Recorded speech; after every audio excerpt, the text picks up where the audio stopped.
My name is Laura Packer, and it has been my absolute honor to coach the 6 speakers whom you're about to hear.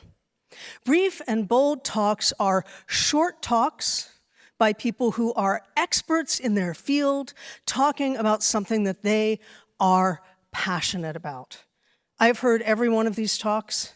Every single one of them is riveting. The thing to remember about these talks is even though they are very short, they are about something that the speaker is one of the best in the world at. And what's more, as we heard in the plenary session, thank you for bearing with me, it's after lunch, so I'm a little tired too. When systems change is personal, it is far more effective. For every one of these speakers you're about to hear, it is personal, it is meaningful, and they are dedicated to it. I know that you will find these talks as riveting as I have. Our first speaker is Samantha Veide. Now, Samantha is Managing Director at Forum for the Future, and her talk is going to give us all common language to use when we talk about systems change. She's going to help us understand what it is and what it isn't, and I can guarantee she's going to challenge your thinking about it so you will be able to think in bigger, broader ways about the impact that we have in our work. Please welcome Samantha Veide. Thank you, Laura. Great. Hello, everyone. I'm going to tell you a story about food insecurity in Nashville as a lens for thinking about systems change. Last year, my organization was asked to put together a coalition of Nashville community members who aimed to develop a food system that was just and sustainable and that worked for all. Dream big, right? Nashville is currently the 5th fastest growing large metro area in the United States, and economic indicators are positive. Overall, average incomes are up, GDP continues to grow, and unemployment has stabilized. In many ways, Nashville is a city on the rise.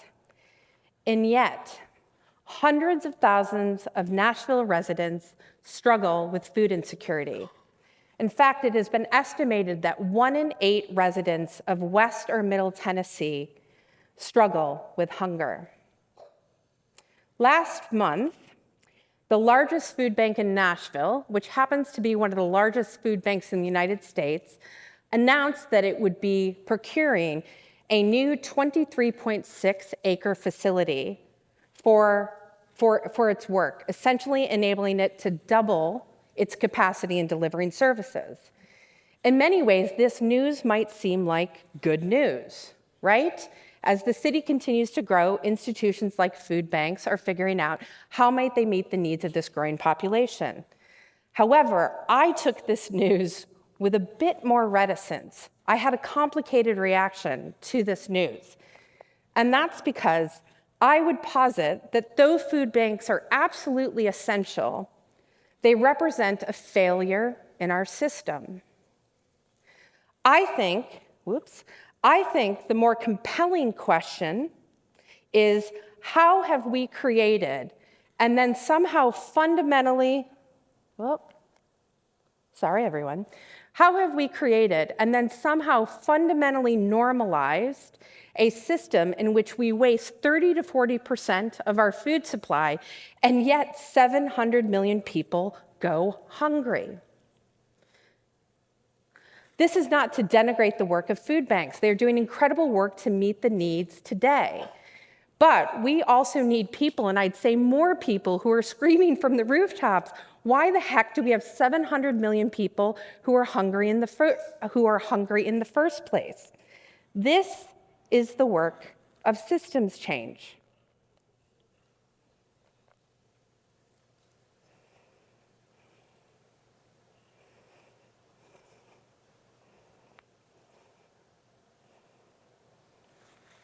Sorry, everyone. Give me one moment. The slides have thrown me off.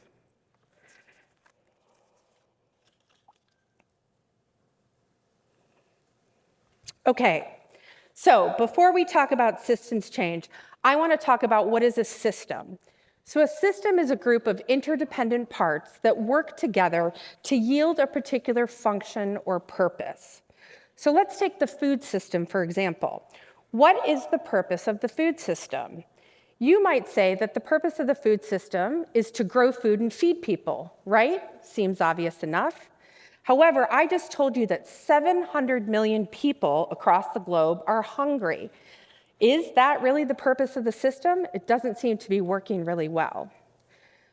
I would argue, in fact, that the purpose of the food system is to efficiently extract value from the land and labor to deliver maximum yield and profits for a relatively small group of people.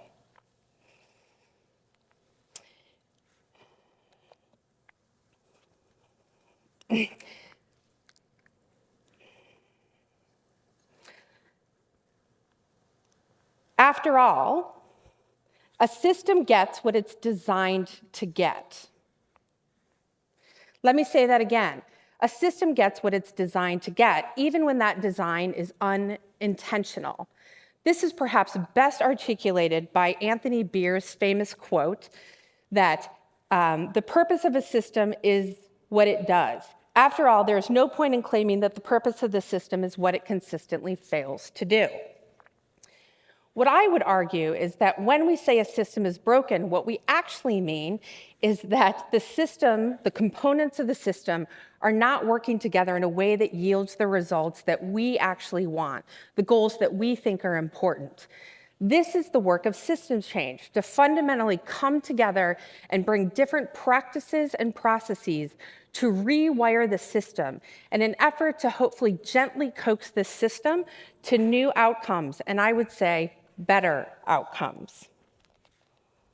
Okay, so we all know that systems change work is not easy, and any of us who have ever tried to do it understand that there is no recipe for the perfect systemic solution. However, recently when working in Nashville, the group of folks that we were working with came up with this list of criteria that they have used to evaluate the recommendations that they want to put forward to the city. And I think this list of criteria that they've come up with is actually really compelling. And I want to share it with you today because I think it is a list of criteria that if we are also committed to a just and sustainable future, that we can use to evaluate the solutions that we think are systemic. So let me share them with you here. Number one, how do you know if your solution is systemic? The first thing to ask is, does it have the potential to redistribute power? Does it invite new voices into the conversation? And does it pursue different and unique forms of leadership?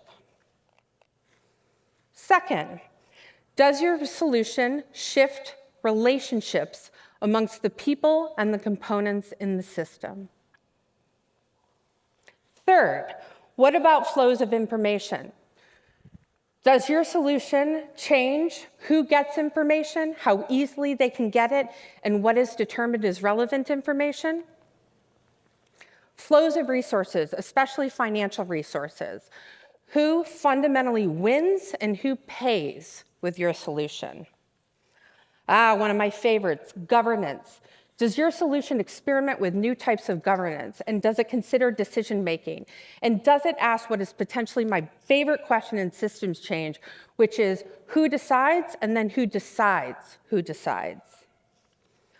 Does it consider value, how value in value chains is defined, how it is captured, and how it is distributed? Does it have the potential to not just eliminate unintended consequences, but deliver co-benefits, effectively addressing multiple needs in a community? Does it challenge competitive thinking and enable more joined-up thinking across systems? Another favorite of mine. Does it have the potential to right past wrongs, both ecological and social? And potentially, most importantly, does it look at ways of working? If the solutions that you developed were not done so with a mindset and values that you hope are actually manifest in the outcomes, you might be in trouble, because in systems change, the ends never justify the means. Now, the recommendations that this team came up with using these criteria were inspirational, they were innovative, they were new, and I think they have real potential to bring about change against seemingly intractable problems. Do we know that they will definitely change the system in Nashville? We won't know that until the future. But did I feel a real sense of hope when they shared their recommendations with me? Hell yes. The work of systems change can be daunting, and the questions that I'm asking you to ask of your project work can seem overwhelming. But I leave you with a small bright spot as we close out today. We can take our inspiration from fractals in nature.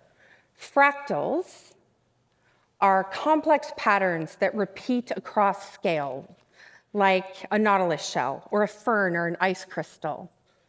And this teaches us that the micro reflects the macro, and the macro reflects the micro.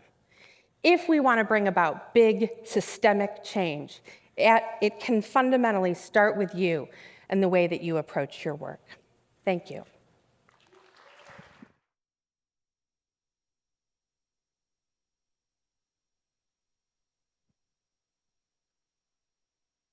Sorry about that little delay. I forgot to grab the mic. So I think what Samantha had to say is really important and challenging. And I hope that you will take those ideas about what is systems change and how do we enact it and weave them into your own work. Our next speaker is Marla Blow. Now, as you know, Marla is the COO and president of the Skoll Foundation. She's coming here today to invite us to examine the way we think about risk. Typically, risk in investing is something to be undertaken with great consideration, but she's going to encourage you to think about maybe risk is something that we should embrace, not only in investing, but in our relationships and in life. She's going to ask you to think and question yourself about what would happen if you shifted your thinking and actions just a little bit. Please welcome Marla Blow.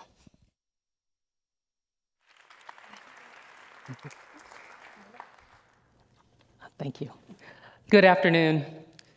It is a pleasure to be here. I have often heard, and I know our organization has participated in SOCAP many years, but this is my first time being here, so I'm really excited to get to be a part of this and share a little bit of time with all of you, and just talk a little bit about shifting the prism, right? And the idea is not that I'm encouraging people to take foolhardy risks, but instead to encourage people to take small risks on the margin, right? And think about what you hold dear and how you make those decisions. Laura started bringing in your personal life. I'm not here to give you advice or to explain risk to you in your personal life. That's probably a bridge too far. But I do want to just think about professionally what that looks like. And for me, it really starts with thinking about a story. About 10 years ago, my niece called me. I've had a long career in financial services. She caught me on the train. I was on the way from Washington, D.C. to New York. I was going to pitch to an investor that I wanted to invest in a company that I was starting. And my niece called me and said, I have taken out a payday loan, and I know I'm not going to be able to pay it back. So what I'm hoping is that you can lend me the money, that I can then pay you back, and that way I won't get caught in this trap, in this payday loan situation. And so I did it, and it turns out that exactly what she was facing was what I was wanting to build. The company that I wanted to build was focused on offering traditional credit to underserved consumers who were challenged with access to the financial system. And that inspiration, right, and that reminder with that phone call from her was clearly the boost that I needed, because it was that pitch that ultimately led that investor on that I pitched to that day ended up putting $40 million of equity into my company, right? And off I went to go and issue this product and prove the case and prove that not only did I see the risk of lending money to my niece differently, but also that I could build an entire company that would think about risk differently, that would think about those consumers, those individuals, that there's a person behind that story, And that is true in every single instance, and that creating an on-ramp for people to reemerge and reintegrate into the financial system was an important risk worth taking. I came to doing that work at FS Card after having spent a long career in various sectors looking at the financial picture. I'd been in large corporate, right, and where I learned that the vested interest of corporations, right, where the profit motive really drives the interest in solutions at scale, the interest in efficiency, the interest in driving to an end goal as quickly and immediately as possible, is an incredibly valuable tool. And corporations harness that all day, every day to drive what they do. And I spent some time as a regulator, right? I helped start a federal regulatory agency called the Consumer Financial Protection Bureau, where I learned that establishing the rules of the road and ensuring that everybody was playing by those same rules was a critically important part of ensuring that we had a level playing field. That if you're a payday lender or some other kind of alternative provider and you think you're living in some kind of a regulatory arbitrage or you're in a corner of the market that's not subject to regulation, that creates the conditions for a system that replicates itself, that keeps people out. And that regulators have the same opportunity to use the breadth, right? Regulators are writing rules at the federal level that apply to 330 million people, and making sure that those rules are crafted as equitably and broadly as possible. You can't take a scalpel when you're working at that scale, but the opportunity and the importance of establishing rules of the road and leveling that playing field was paramount, and that became very clear. And now, right, many of you may know me as in my role as president and chief operating officer at the Skoll Foundation, where we also have a set of tools at our disposal, right? We bring not just our grant-making capital, but we have the opportunity, and I think this is something that this audience is well-versed in, we have the opportunity to bring the totality of our assets to bear on the situation, that we can look at what it means for us to use our endowment dollars, for us to take more risk with our grant dollars and make program-related investments, that there are spaces for us to really help drive to closure some of the unwillingness to take risk. And so instead to think about this as the opportunity, right? And what does that mean? And what I am challenging us all to do, and what I've learned on my own journey across all these sectors, is that when we all work together, we can drive real change in this arena. When we bring all the tools of each of these areas to the table, when we have entrepreneurs, when we have civil society and philanthropy, when we have the private sector, when we have the public sector all working together in unison, the chances that these systems that we all engage with, I happen to give an example of the financial system, but it's across the board. We just heard an example about the food system, that those systems change when all of these tools are harnessed to drive change, when we all work from where we are, right? And that when the vested interest in the corporate sector, when the breadth and scale of the public sector, with the willingness to take risk and prove a concept in the entrepreneurial space, and when philanthropy activates all of the tools at its disposal, that's when we can get these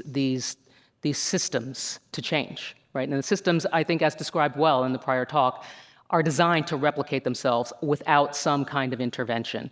But one intervention isn't going to do it. It's going to require multiple. And so that's what we're trying to depict here.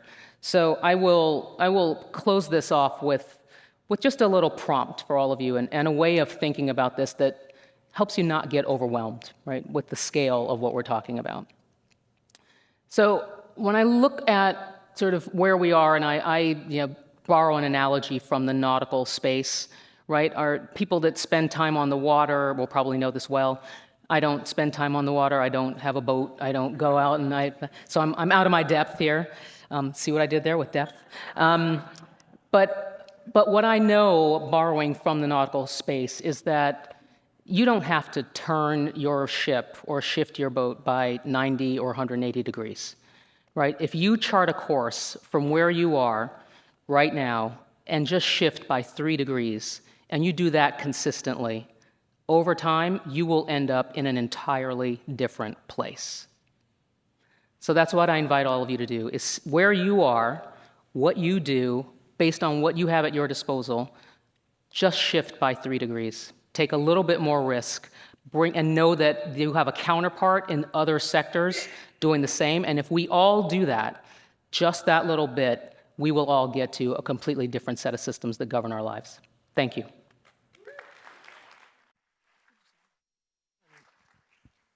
See what I mean? Aren't these folks amazing? Our next speaker is Ken Ruggiero. Ken is co-founder and president of Skoll Beyond. He's going to share with us what happens when opportunity is extended to people whom standard wisdom would suggest that maybe they shouldn't be offered this opportunity. Please welcome Ken Ruggiero.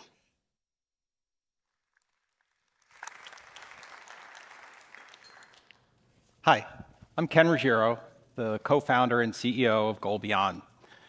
Today we're going to talk about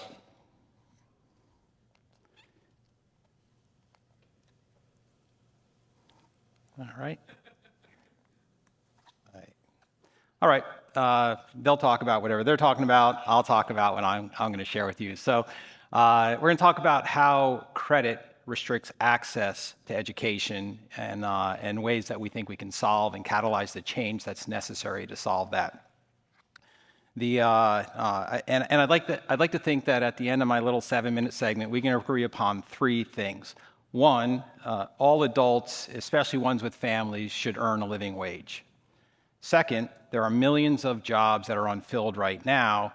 And third, no adult should be restricted access to learning because of their credit score. I know. I got some time with you on number 3, but that's what I think you'll see as you understand the dynamic that's at play and the need for skilled labor in the U.S. As we can see on the current slide, there are a lot of jobs that are available, and the demand is only increasing. There are 8 million adults 8 million jobs that are currently available, and 6 million adults are unemployed or underemployed. So we clearly have a mismatch in skills relative to the demand coming from the labor market. So of that population of adults, we have 44 million who have tried to get through college and failed. So we don't have a failure to launch, we have a failure to finish an education journey. And when you look at the reasons that occurs, the number one reason in 50% of the cases is the student ran out of money. Now there's a lot of other reasons that we can solve, but the money one continues to either stop the entry or prevent the completion of a learner's journey into the workforce. The research has been done on how increasing your education will improve, enhance, and continue your economic mobility. And when we look at the sample of jobs that are available after a learner's journey, we can see it's very tangible that the prize is worth the investment. Right now in the cybersecurity space, these great salaries are met with high demand, 30% increase in this field of study this year, and it's expected to be next year. The durable trades like HVAC or installation of air conditioning systems, not only is it a great starting salary, but through additional certifications, there's only more income to be earned as that technician becomes certified. And lastly, of course, nursing. There's been a lot of upward pressure on salaries. Even with that, we cannot draw enough nurses into the profession to meet the shortage that exists in the country today. So we have a lot of people who want to upskill themselves. We have a lot of well-paying jobs coming out the other side, and there's not enough money in connecting the learner to the payment for the journey. Now, money is clearly a problem in paying for school and your education. And yes, it's the number one. But we know that most families in America today, over 50%, can't afford an unexpected $500 expense. So looking at a $5,000 or $10,000 or $15,000 investment in a college career or a skills training career is daunting. And on top of that, banks do not like to lend to people who have less than a 680 credit score. And our research shows that 80% of the students looking to attend an education program have less than a 680 credit score. So when you look at opening up access to education, we need to look at opening up access to credit. And that's what Goal Beyond plans to do.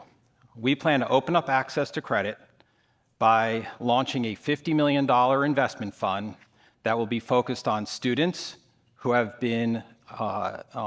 achieved application success into a training program and are going to a good program. We don't launch this without a lot of guardrails and controls. The first thing we will do and continue to do is to make sure the schools and programs are providing the right outcomes for the students. That includes the curriculum as well as the job placement and the starting income. And second, we want to make sure that the other 50% of reasons students fail is covered as well. So at no cost to the student, wraparound services will be provided. We focus the wraparound services in the 3 areas all students struggle in. The first is financial wellness, so we teach them how to budget, time manage. Second, academic success and progress. Are you on the right path? Are you spending the right time? Are you getting the right credit hours and certifications? Lastly, career readiness. We teach them the unwritten rules of the workplace. How do you prepare for difficult conversations, goal settings? All of these skills marry the journey they're doing through their education with the journey they need to be successful in the workforce. After $50 million have been deployed into these journeys, we believe 5,000 students will end up in well-paying jobs, and over the 5 years post-graduation, we will increase their income by $1 billion. So when you think about going on a journey like this, it's critical to understand who are the people we are trying to help, and what is the impact on taking them from subprime to sublime. Well, our research shows yet again that their income in the first year of completion will increase by 78%. At the same time, we'll be increasing their credit score. As you know, increasing your credit score opens up access to both credit and the cost of credit being cheaper. And lastly, with the support we teach them in their adorable skills area, they'll have career fulfillment. So business tends to be personal, especially in situations like this. So we think about who we run into and who this might apply to, and we see these people in our community all the time. If you've ever gotten your blood taken, very often the person doing that wants to be involved in better paying jobs in the hospital, whether that's a CNA, an LNA, or a registered nurse. If you've ever had your air conditioning repaired, the person carrying in the equipment very often wants to get certified so they can increase their income. And for those of you who've had your help desk technician come and fix your computer, those people know that they're just about 6 to 9 months away from going from an hourly job to a salary job. So lastly, in order to create real lasting change, you need to improve an adult's income and their credit score. When you do those 2 things, you improve their durable economic mobility and their opportunity to advance their family wealth and their generational wealth. Thank you very much.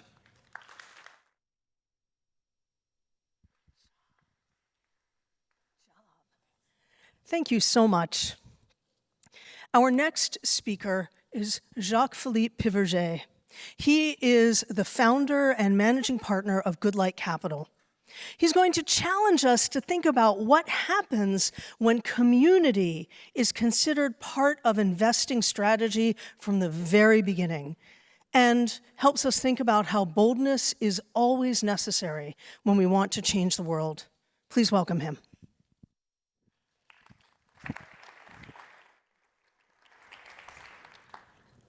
Thank you. It's great to be here. Comment allez-vous? That's how you say hello in Haiti. And typically, even if you're alone, the response is nous là. And that means we are here. And you say it with purpose, right? So comment allez-vous? Comment allez-vous? Hold that thought, because we're going to weave it through the conversation that we'll be having. You know, I've been through some things, lived this life fully, went to some good schools, worked at large investment firms, built fast-growing enterprises, for-profit, nonprofit, lots of different things. And so when you see this, in terms of what I've done over the last 20 years, There are a lot of typical assumptions, but they tend to be wrong because the journey I traveled is long. I started from the bottom, as they say. And during that journey from the bottom, there are lots of challenges, not least of which at least 9 near-death experiences. And through those experiences, there were a few key lessons that I learned, which I hope to impart to you that can be infused into whatever it is that you do, and I've used them with great success over time. In terms of the near-death experiences, they span a very wide spectrum. Machetes, guns, illness, drownness, you name it. I don't suggest anyone try it at home, but I'll walk you through the last one. I was 24 years old. I was sitting on a stoop in downtown Brooklyn. Back then it was called Myrtle. I should have known better than to sit on such a stoop. And there were a couple people who walked by and they saw me sitting there, and the young guy came up in front of me with a gun, put it in my face, and he said, "I think this is him, let me take care of him." I looked up, and all I knew was I wanted to live. I was calm, and I said to him, "I think you're mistaken." And I was just sitting there. He looked at his friend, they looked at each other, they looked at me. His friend said, "Nah, I think, let's just keep it moving. I don't think it's him," and they ran. For me, it felt like an eternity. I'm sure it was probably a matter of seconds. I'm happy I made it through. But it led me to think, why is it that I wanted to live? Was it about me, or was it something bigger? And I realized that it was something much bigger. It was about community, and it was about purpose. It was post-ego, and it was something else. And since then, over the last 20 plus years, I've applied the idea of community and purpose to just about everything that I do. And over the last couple of years, I've been particularly focused on the venture space. You were here in San Francisco, the birth of venture capital. And venture has done a lot of great things over the last 50 years. Many of our most successful companies across the world were funded by venture in their early days. But there's a little secret that most don't realize.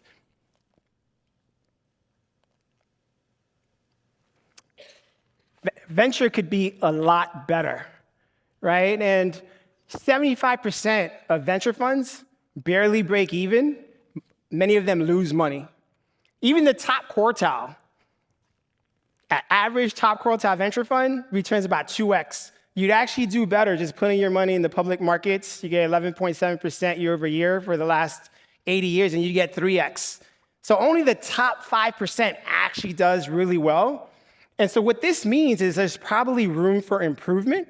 And lo and behold, those lessons that I learned in my near-death experiences work even in investing. So incorporating community and purpose tend to yield better returns across the board. How does that work, you might ask? Well, what is venture capital investing? It's sourcing effectively, it's evaluating effectively, it's supporting portfolio companies effectively. The traditional model has 2 or 3 partners, maybe a few advisors, doing all these things themselves, and it yields those results, typically. But the better model, if you have thousands or millions of people sourcing, the top of your funnel is just more robust, and that's a net positive. You have tons of people participating in evaluating companies, providing qualitative information that's transformed to quantitative information and scored, and that allows for a much more thorough process of analysis. And then when it comes time to support, instead of 2 or 3 people, you have a massive village. They need new markets, they need talent, whatever they need, you can provide, and it yields better results. So that's one part of the equation. The other part is what I mentioned before, purpose, right? In our case, we invested in over a dozen companies at Good Light, and they tended to fall within the areas of climate and sustainability, health and wellness, education, future of employment, financial inclusion, using market-based solutions to solve for these challenges. It sounds like the right thing to do, and it is, but it's also just the smart thing to do if you want to make a lot of money. Context, 2022, about $30 trillion went into ESG strategies, and that number is meant to increase to about $40 trillion by 2030. And so all boats rise that are involved in those areas, and these sectors tend to be counter-cyclical, so even in tough environments like the last few years that we've just gone through, wildfires in certain other areas, they're just going up, and resources need to go in that direction. And speaking of wildfires, let me share a quick case study with you. This is Pano. These are local heroes, Arvin and Sonia. We invested in their company. They use AI and IoT to prevent wildfires. They've already saved lives. They've been growing massively. And we applied our model. We use community to help source, evaluate, and support this company. It's clearly purposeful. And we came in at a very low valuation. And even in this current environment, they raised tons of capital at much higher valuations than what we came in. And this is not an anomaly. This is the norm when you incorporate community and purpose into your investment strategy. What would I like you to take away? I believe that community and purpose, moving post-ego, is something that you can incorporate in anything that you do, especially venture investing. I absolutely do not suggest that you go out and try to face your mortality 9 times anytime soon. It doesn't usually work out very well. But I highly suggest you take my idea, run with it, apply it to what you do, and also look to collaborate with us so that we could run quicker, because it's going to take all of us. So with that, I leave you where we started off.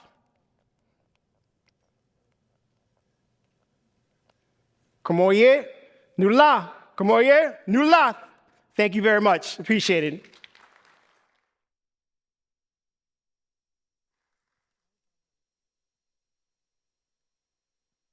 All right.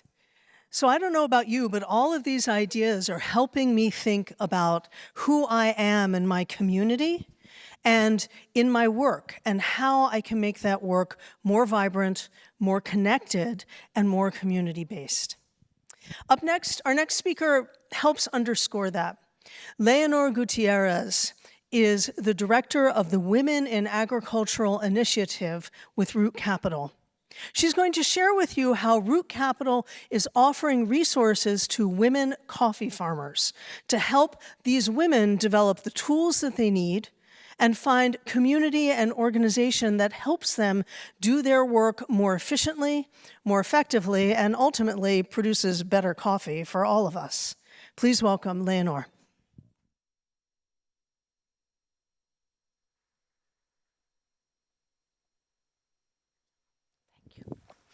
Hi, good afternoon. Today, I'd like to tell you about Jazmín Rivera Jiménez. Jazmín's father died when she was a young girl. Alongside her 7 siblings, she supported their mom to work the family's small coffee farm. Jazmín has lived her whole life amidst the coffee fields of Los Santos, a biodiverse region in the mountains of my home country, Costa Rica. Smallholder farmers, like the ones Jazmín grew up with, usually work a plot of land of about 12 acres long. That is about 6 soccer fields. You see, I will normally say 6 football fields, but I just translated that for you. Life can be really challenging for smallholder farmers, especially women. With volatile crop prices, hard access to markets, and extreme weather conditions. For women smallholder farmers in coffee, they represent 70% of the labor, but they only own about 30% of the coffee farms. And they face enduring inequalities in education, in access to economic opportunity. They shoulder the majority of domestic responsibilities and care, and they usually have to contend with cultural norms that often marginalize them. But there is power in numbers, and that is why smallholder farmers bond together in cooperatives and businesses. Jazmín is one of 4,600 farmers at Copetarrazú, an environmentally active and socially responsible cooperative in Costa Rica. Jazmín has been working over 19 years at Copetarrazú, and she earned her master's degree. She's working as their finance manager for quite some time right now. And you're probably thinking, how is this system change? And I'm getting there. You see, whoops, now I don't know what is happening here. Okay, so you see, at my organization, Root Capital, we believe that hundreds of thousands of agricultural businesses like Copetabrazú can change the agricultural sector. Since 2018, we have provided over $9 million in loans and over 20 free business training sessions. With this investment, Copetabrazú has been able to elevate the well-being of the entire community. They offer very sophisticated reforestation programs, health screenings, back-to-school initiatives, and my personal favorite, prevention of child labor. You see, before, it was very common during harvest season to see the children of seasonal workers working alongside their parents in the coffee fields. But now, over 1,365 children receive meals every single day. And even more, Copetabrazú has partnered with the Costa Rican government so that 55 women can get employed, partnering meals with care and education. And even more, they have formalized this alliance and transformed it into public policy. So now we can guarantee that children of seasonal workers are neither hungry nor working. Maybe this sounds like direct services, and it is because they are. You see, there are over 25 million small coffee farmers around the world. And it will be impossible for an organization like Root Capital to partner with all of them. So we must bet on system change. We must bet on changing a system that has often marginalized smallholder farmers, especially women, into a system where they can be prosperous, independent actors, and global agents of change. And we do this by innovating and demonstrating our model, by activating coalitions, bringing together partners, investors, others that believe that systems can be changed just like us. And we also do this with data. For example, we were very curious about the business case for women in agriculture, so we did an analysis and we launched an inclusion pace report. And we found that businesses, small growing agribusinesses in the global south, with increased levels of women inclusion, are less risky to lend to, less likely to achieve substantial drops in revenue, and more likely to increase profits. We also launched 3 women councils, one in Africa, another one in Central America, and another one in South America. These women councils are spaces where women leading small agricultural businesses can meet and learn from one another, can have deep discussions on subjects that are very important for them, like European deforestation regulation, how to increase social programs in their communities, how to access the right markets, how to connect with the right buyers, how to set the right price. It's a space where a leader like Mariceli from Peru can meet a leader like Sandra from Colombia, who stood up to buyers trying to dodge fair trade prices. And of course, we envision a world where buyers no longer try to dodge suppliers. But till then, we have Sandra. And I hope that you can see with me now how important it is that smallholder farmers, especially women, to be part of this conversation, because they're essential for systems change. And how small growing agribusinesses like Copetabrazú can really promote and push this change in a very sustainable way, because they can pool resources together and they can bring farmers together. And from our part, at Root Capital, we are here to provide finance, training, and partnership. These women are leading in some of the most incredible, difficult areas in the world, and they're demonstrating business acumen, social courage, and climate resilience. Their leadership is a leadership that our families, our communities, and the world needs to see the system change, or the change in the system that we need, in the way that we produce what we eat and what we drink. And we're here to support them and to bring them space and to bring them the support that they need to thrive. Thank you so much for your time, for being here with me this afternoon, and I hope you can come and visit us at our booth, right here in the next building.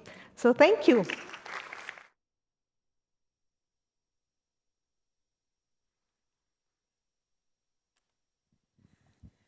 Our final speaker is Stuart Cowan, the Executive Director of the Buckminster Fuller Institute. Now, Stuart is going to share with us 2 projects that the Institute is currently working on that are focused on deepening the relationship between people, land, and water, and how there are financial vehicles that can actually help more deeply connect us with the natural world that we live in. Please welcome Stuart Cowan.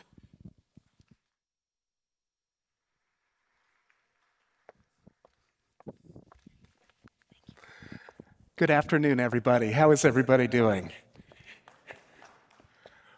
Well, I want to tell you a little bit about a visionary named Buckminster Fuller. He was an edge walker, he was an architect, he was a futurist, he was a visionary. And in the spirit of Fuller's amazing imagination and innovation, the Buckminster Fuller Institute was started 40 years ago. And today we continue his spirit of innovation with the BFI Design Lab. So really, we're looking at innovation systems that can support systems change. And these innovation systems are moonshots, or really earthshots, and looking at pathways to strategically address planetary thriving. And as we see the sad collapse of ecosystems around us, one of the most critical things that we can do is really rewild the planet to preserve what we can, to reconnect what we can of intact ecosystems, and dig in and restore soil, water, reconnect, reweave at continental scale, even to planetary scale. So rewilding is really one of the deepest kinds of systems change that we can possibly imagine, moving from extraction, fundamentally, to regeneration. This is very personal for me. So I grew up here, the northern tip of the Salish Sea, on an island recently named Vancouver Island, but really part of the traditional territory of the Kwakiutl people who've inhabited this area for at least 10,000 years. This is the rugged Pacific coast of North America, heading all the way through the coastal temperate rainforest that stretches from about here, a little bit north of here, all the way to southeast Alaska. And growing up here, in what's now called Campbell River, I was surrounded with mountains wreathed in clouds, with orcas, humpback whales, fjords, archipelagos. All of it was braided, all of it was woven together. It was life in its infinite diversity and complexity, and I soaked it up. I learned from it as best I could. So in the BFI Design Lab, the focus on rewilding takes many forms, and I want to share 2 projects today. One is the Indigenous Rewilding Network. It's led by the amazing indigenous organization Flower Hill Institute, located at the Jemez Pueblo in New Mexico. The Indigenous Rewilding Network is doing a couple of really profound things. It's working on land rematriation, land return to indigenous communities across the United States. And it's looking at rewilding land with an indigenous lens incorporating Western science where that's helpful, with indigenous job creation. And we do this with 3 key pieces within the network. So one is an indigenous rewilding fund that can support the amazing regenerative enterprises that grow around these rewilding projects. They can include hospitality, they can include regenerative agriculture, many things. And the fund can also work with land acquisition over time.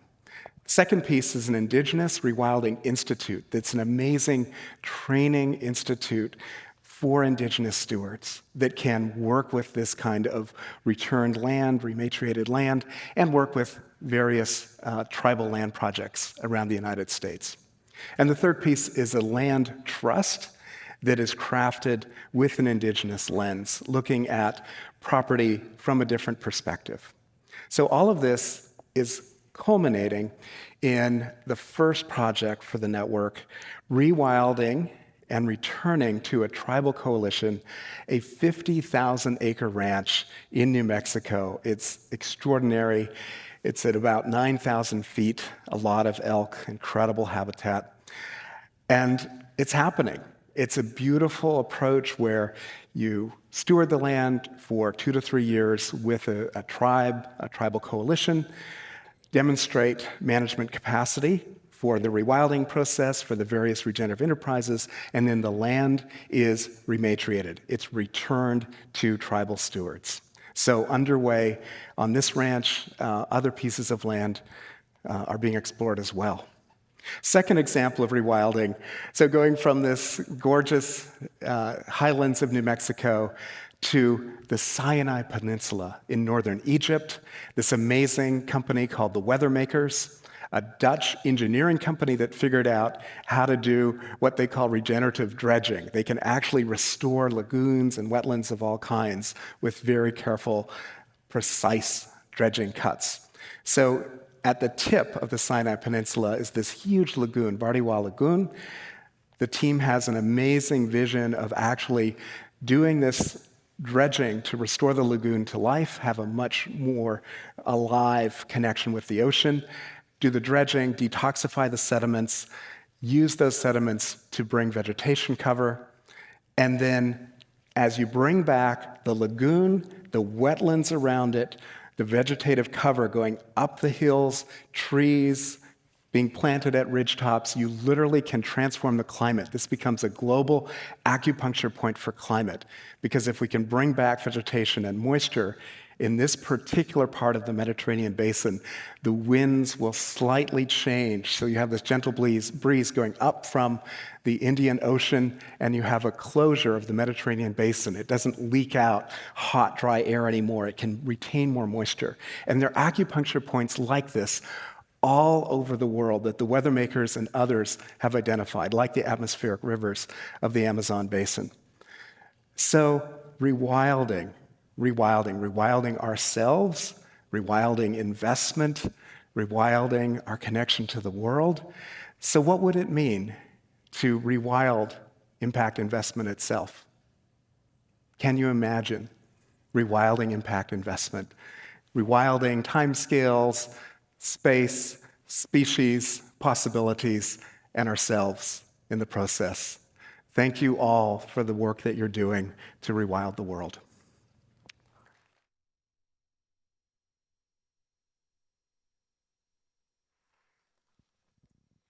So thank you all for coming to listen to these brief and bold talks.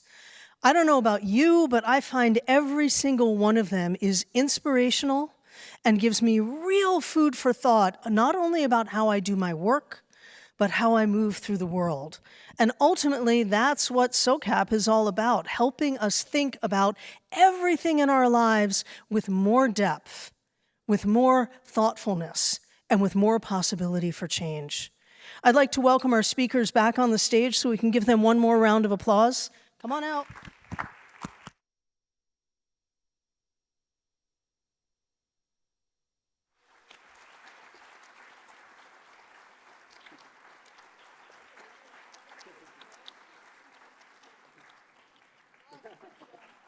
Thank you all so much. Enjoy your SOCAP, and don't forget to talk to these folks when you see them and ask them questions, invite them to share ideas with you, and spread your ideas around the world.